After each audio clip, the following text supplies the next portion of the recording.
ఒక రైల్వే స్టేషన్లో ఇంతమంది జనం ఉండటం నా జీవితంలో నేను ఇదే చూడ్డం. ఇది ఒక ప్రయాణికుడి కామెంట్. ఈ స్టేషన్లో ఇందరు మృతి చెందడం ఇదే తొలిసారి. ఇది ఒక అధికారి చేసిన విషాదకర వ్యాఖ్య.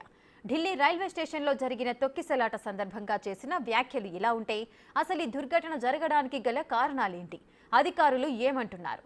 మొత్తం ఎందరు మృతి చెందారు? ఆ వివరాలేంటి? ఢిల్లీ స్టేషన్లో ఎన్నడూ చూడనంత రద్దీ. స్టేషన్ హిస్టరీలో ఎప్పుడూ లేని ప్రాణ నష్టం. ఒక అనౌన్స్మెంట్ కొంపముంచిందా? ఎక్కాల్సిన రైలేదో తెలియని కన్ఫ్యూజ్ అయ్యారా? 2 రైళ్ల రద్దు పుకారు కూడా కారణమైందా? ఢిల్లీ తొక్కిసలాట ఘటనలో అసలేం జరిగింది? అది శనివారం రాత్రి 10 గంటల సమయం. ఒక అనౌన్స్మెంట్తో ఢిల్లీ రైల్వే స్టేషన్లో అలజడి చెలరేగింది. 2 రైళ్లకు ఒకే పేరు ఉండడంతో మరో కన్ఫ్యూజన్ నడిచింది.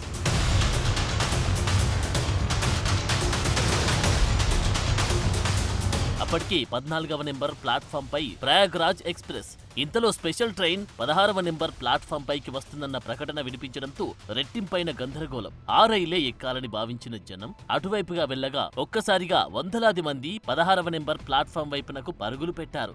అప్పటికే 12, 13, 14 ప్లాట్ఫామ్స్ ప్రయాణికులతో కిక్కిరిసిపోయి ఉన్నాయి. 16వ నెంబర్ ప్లాట్ఫామ్ వైపు వెళ్లే దారిలో హడావిడి పెరిగింది. దీంతో తొక్కిసలాట జరిగిందన్నది ప్రాథమిక అంచనా.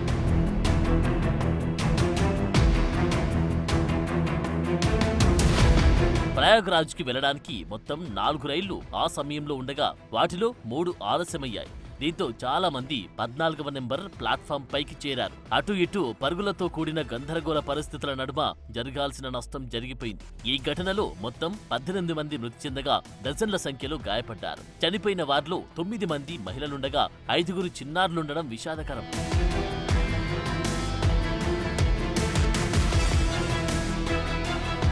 అసలే వీకెండ్ కావడం, ఆపై కుంభమేళా సైతం ముగిసే సమయం దగ్గర పడుతుండటంతో ప్రయాణికులు భారీ ఎత్తున ప్రయాగ్రాజ్ బాట పట్టారు. వీరి సంఖ్య విపరీతంగా పెరగడంతో గతంలో ఎన్నడూ లేనంత రద్దీకి లోనైంది ఢిల్లీ రైల్వే స్టేషన్. స్టేషన్ చరిత్రలో ఎన్నడూ లేనంత జనం పోగవడం మాత్రమే కాదు, భారీ ప్రాణనష్టం సంభవించడం కూడా ఇదేనంటున్నారు అధికారులు.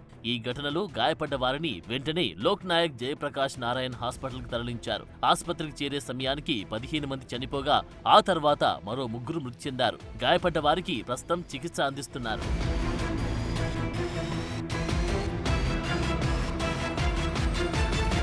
ఢిల్లీ తొక్కిసలాట మృతుల కుటుంబాలకు ఎక్స్ గ్రేషియా ప్రకటించింది కేంద్ర ప్రభుత్వం. మృతుల కుటుంబాలకు 10 లక్షల చొప్పున పరిహారం అందించనున్నారు. తీవ్ర గాయాల పాలైన వారికి 2.5 లక్షలు, స్వల్పంగా గాయాలైన వారికి 1 లక్ష చొప్పున పరిహారం అందించనున్నట్టు ప్రకటించింది కేంద్ర ప్రభుత్వం.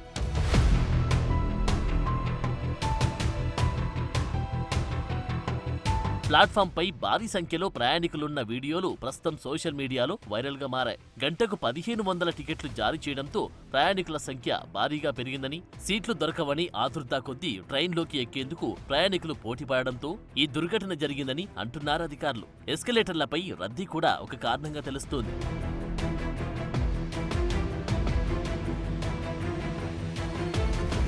ఇది ఇలా ఉండగా స్వతంత్ర సేనాని ఎక్స్ప్రెస్, భువనేశ్వర్ ఎక్స్ప్రెస్ ప్రయాగ్రాజ్ మీదుగా వెళ్తాయి. ఈ ఎక్స్ప్రెస్ రైళ్లు రావడం లేట్ అయింది. ఈ రైళ్ల ప్రయాణికులు కూడా 13, 14 నెంబర్ ప్లాట్ఫామ్స్ పై ఉన్నారని చెబుతున్నారు పోలీసులు. అయితే ఆలస్యంగా తిరుగుతున్న రైళ్ల కారణంగా కొందరు 2 రైళ్లు రద్దయినట్లు పుకార్లు పుట్టించడం కూడా ప్రమాదానికి గల కారణాల్లో ఒకటిగా భావిస్తున్నారు. ఈ ఘటనపై అత్యున్నత స్థాయి విచారణకు ఆదేశాలు జారీ చేసింది కేంద్ర ప్రభుత్వం.